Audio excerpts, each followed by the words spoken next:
SP education hub में आप सभी लोगों का बहुत बहुत स्वागत है। आज हम डिटरमिनेंट चैप्टर करेंगे, चैप्टर 4th। और इससे पहले मैं मैट्रिक्स चैप्टर आपको करा चुका हूँ। मैट्रिक्स में जितनी भी एक्सरसाइजेज हैं वो मैं सब कंप्लीट करा चुका हूँ। तो जिसने भी नहीं देखा है तो प्लीज़ आप वो वीडियो देख लीजिएगा। और देखिए, आज हम डिटरमिनेंट की अगर हम बात करें तो डिटरमिनेंट, देखिए आज हम इंट्रोडक्शन करेंगे, इंट्रोडक्शन ऑफ डिटरमिनेंट। तो इसमें क्या है कि डिटरमिनेंट, देखिए मैट्रिक्स में जो हमने पढ़ा था, मैट्रिक्स में क्या था कि हम उसमें कुछ बेसिक ऑपरेशन, एडिशन है, सब्सट्रैक्शन एंड मल्टीप्लिकेशन हमने किए थे, और जो इन्वर्स फाइंड आउट करना सीखा था एलिमेंट्री रो ऑपरेशन में। एलिमेंट्री रो ऑपरेशन या कॉलम ऑपरेशन के थ्रू हमने उसको सॉल्व करना सीखा था। तो इसमें क्या है डिटरमिनेंट के, डिटरमिनेंट देखिए एक वैल्यू होती है, एक नंबर होता है, एक मतलब उस मैट्रिक्स से एसोसिएट एक नंबर हम करते हैं, एक यूनिक नंबर होता है जो एसोसिएट होता है उस मैट्रिक्स से, उस एक यूनिक नंबर। अब देखिए इसमें क्या है, इंट्रोडक्शन ऑफ डिटरमिनेंट की अगर हम बात करें तो एक बेसिक डेफिनेशन इसकी ये होती है कि to every square matrix, square matrix की बात हो रही है तो किसी भी अगर अब मैट्रिक्स का डिटरमिनेंट निकालोगे तो डिटरमिनेंट जो है उसी मैट्रिक्स का निकाला जा सकता है जो स्क्वायर मैट्रिक्स हो। स्क्वायर मैट्रिक्स आपका जो आपके सिलेबस में है वो 3x3 ऑर्डर की स्क्वायर मैट्रिक्स है, डिटरमिनेंट जो आपको फाइंड आउट करना पड़ेगा। तो वही आपके सिलेबस में 3x3 ऑर्डर तक की है मैट्रिक्स।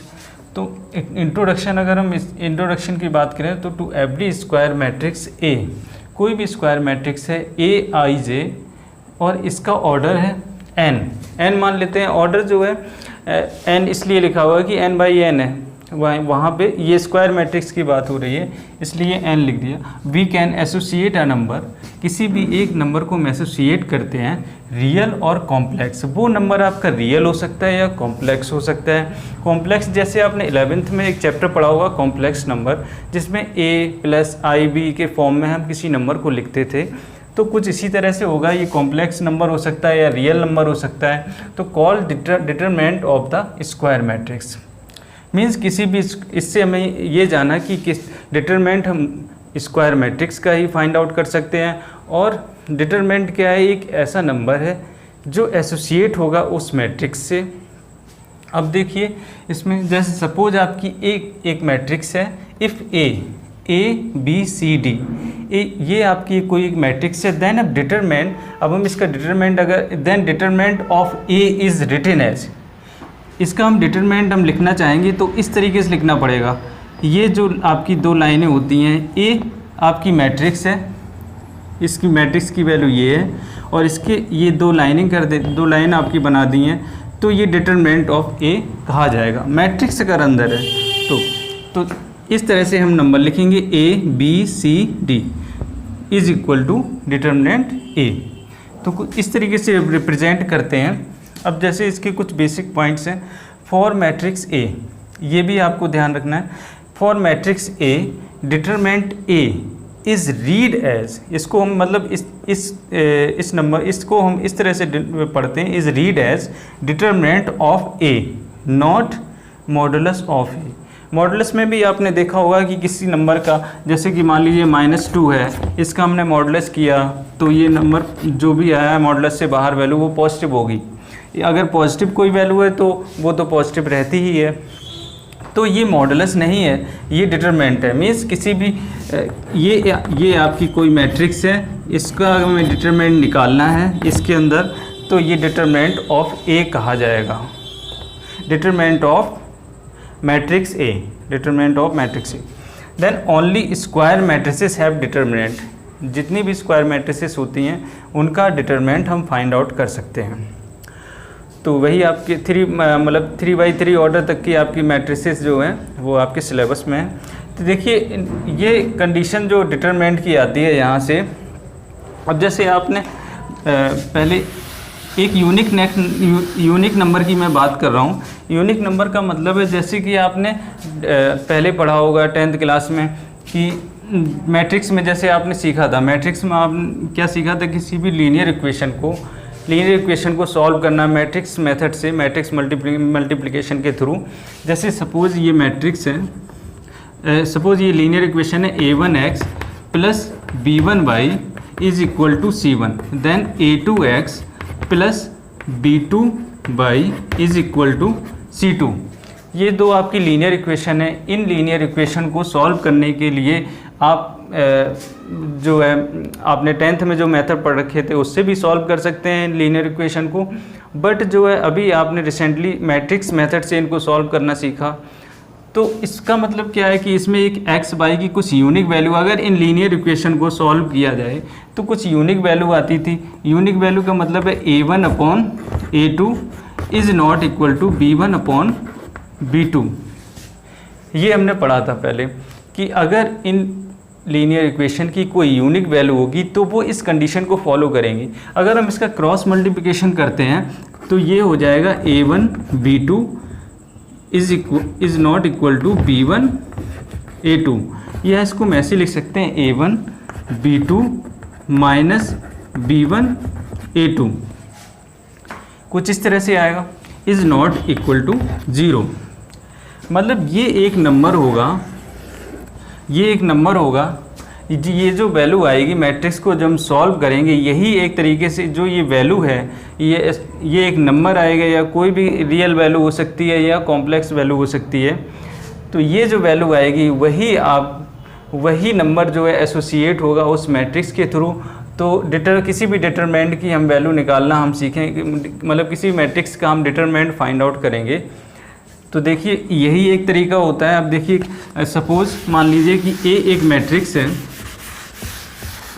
सपोज़ हम एक मान लेते हैं कि कोई एक A मैट्रिक्स है, A11 देन A11 देन इसको मान लेते A12 then B11 then B21 then B22।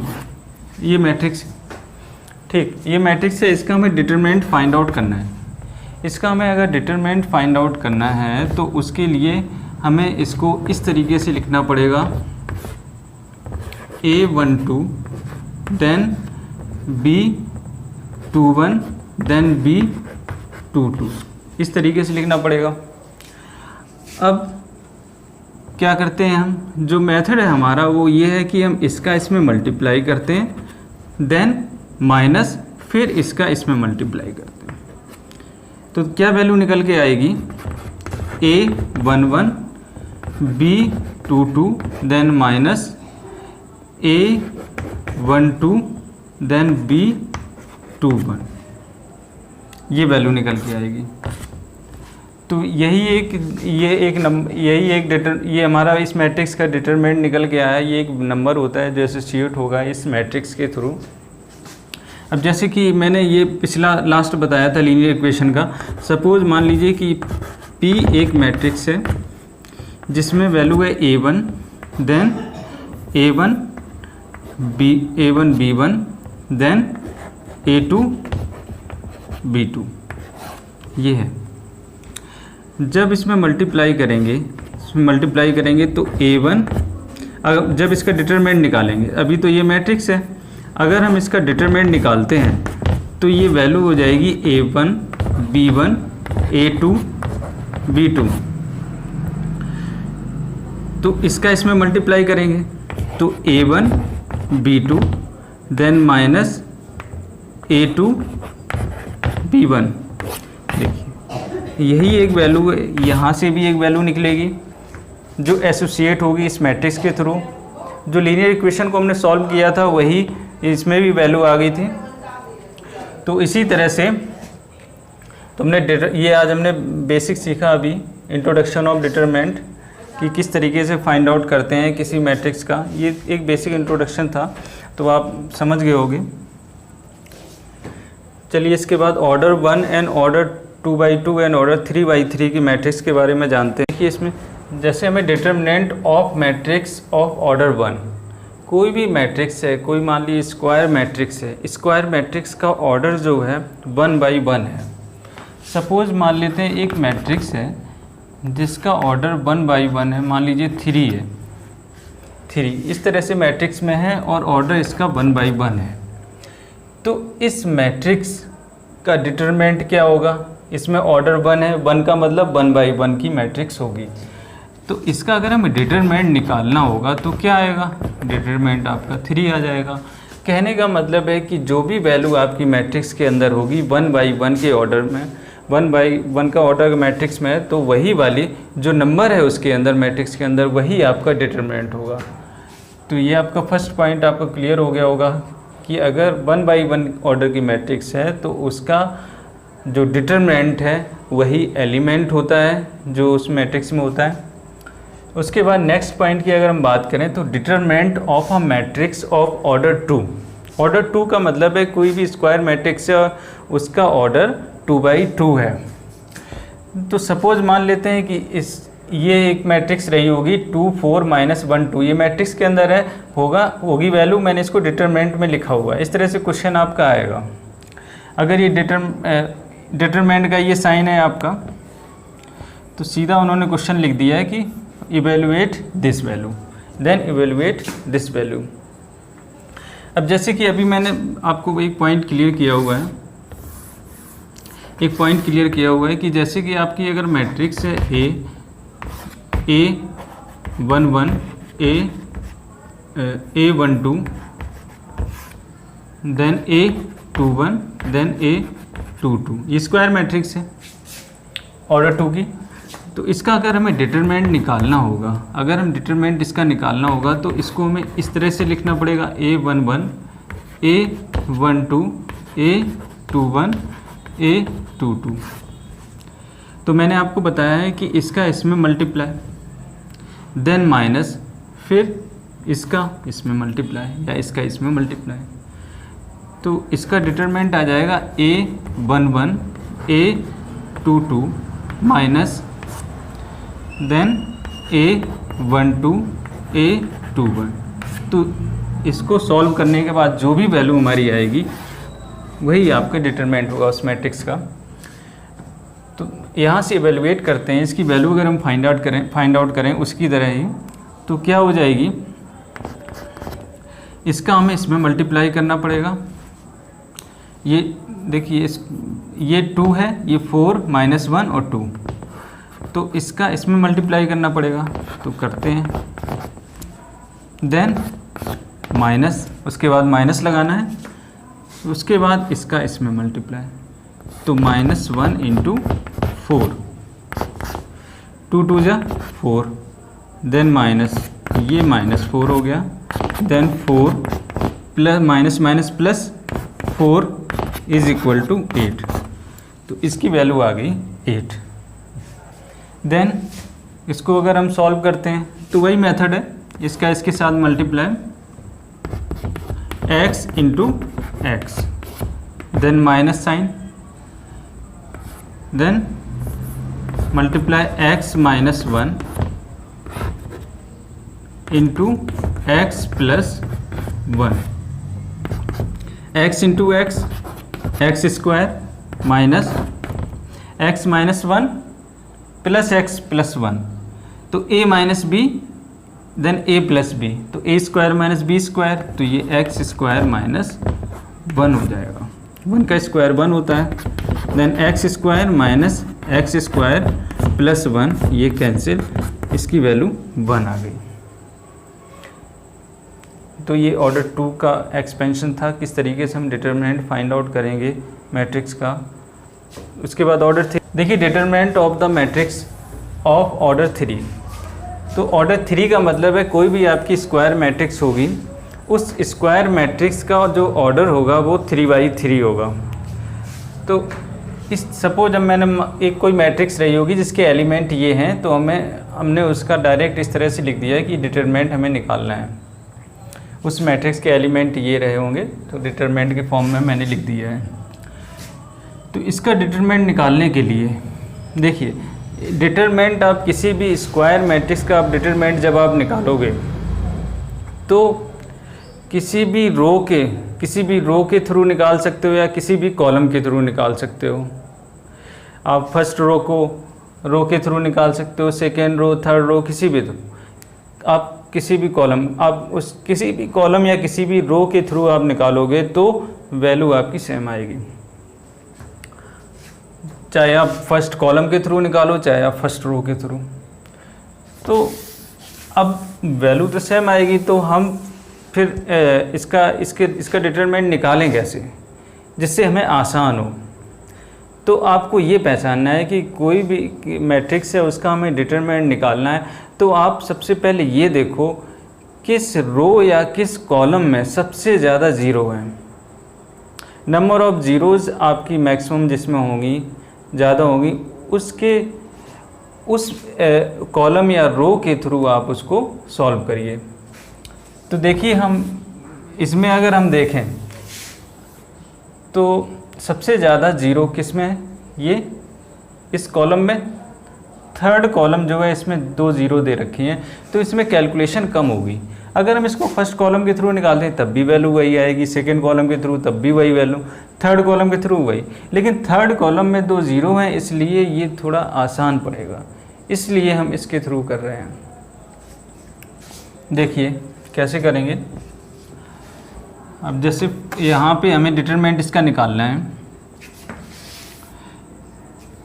तो देखिए थर्ड कॉलम के थ्रू हम डिटरमिनेंट इसका निकाल लें। थर्ड कॉलम के थ्रू तो 4 हमें लिखना पड़ेगा। देन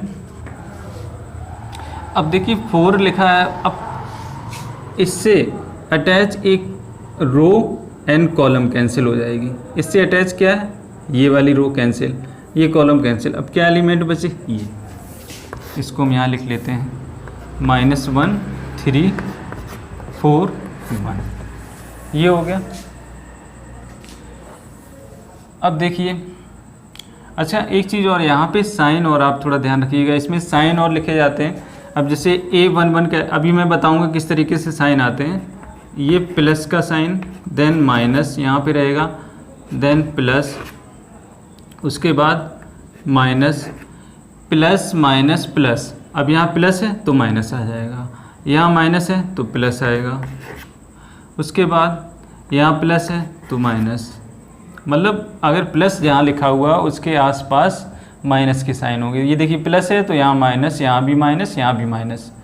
यहाँ देखिए प्लस है तो यहाँ माइनस, यहाँ माइनस। यहाँ पे माइनस है तो इधर भी माइनस, इधर प्लस है, इधर प्लस और इधर भी प्लस, हर जगह। अब यहाँ माइनस है तो ये प्लस हो जाएगा साइन, और यहाँ प्लस है तो ये माइनस हो जाएगा। ये प्लस है, ये माइनस है तो ये प्लस हो जाएगा। अब थर्ड कॉलम के थ्रू हम कर रहे हैं इसको। तो ये प्लस का 4, ये हाँ साइन भी लिखना पड़ेगा। मान लीजिए प्लस तो साइन नहीं लिखा जाता है, तो अगर माइनस आता तो हम माइनस लिखते। उसके बाद माइनस 0। अब इससे अटैच रो कैंसिल और इससे अटैच कॉलम कैंसिल, ये कैंसिल हो जाएगा, ये कैंसिल। तो क्या बचा, 1 2 4 1, 1 2 4 1। उसके बाद प्लस 0 और इससे अटैच रो कैंसिल ये वाली, और इससे अटैच कॉलम कैंसिल। क्या बचा, 1 2 -1 3, 1 2 -1 3 4। अब देखिए इसमें वही वाला रूल 4।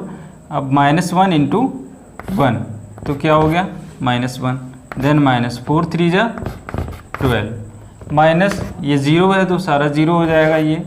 ये 0 मल्टीप्लाई करोगे ये भी 0, 4 -13, -13 4 जा 52, तो -52 इसकी वैल्यू आ जाएगी।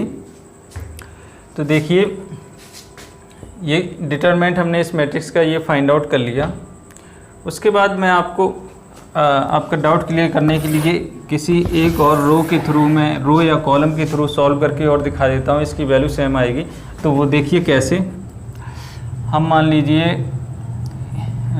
ये फर्स्ट रो के थ्रू करके सॉल्व करके मैं बता देता हूँ। फर्स्ट रो के थ्रू अगर हम करेंगे तो +1 आपका +1, और उसके बाद ये कैंसिल हो जाएगा। फर्स्ट इससे अटैच कॉलम, इससे अटैच रो कैंसिल, तो 3 0 1 0, 3 0 1 0। उसके बाद -2,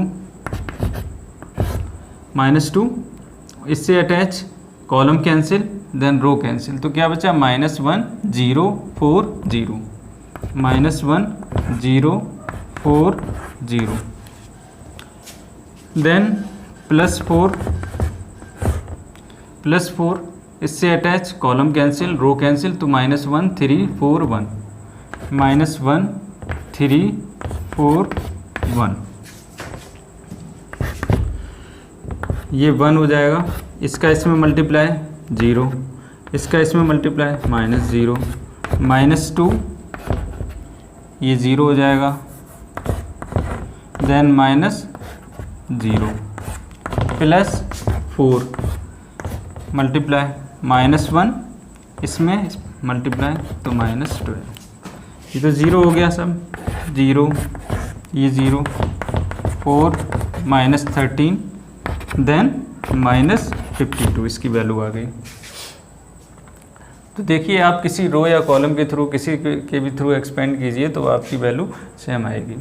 तो यही है कि यूनिक वैल्यू होती है जो एसोसिएट होती है उस मैट्रिक्स से। तो चलिए हम ये आपका बेसिक था इंट्रोडक्शन, वो मैंने अभी आपको बता दिया। ये आपके लिए इनफ है फर्स्ट एक्सरसाइज के लिए, इतना इंट्रोडक्शन।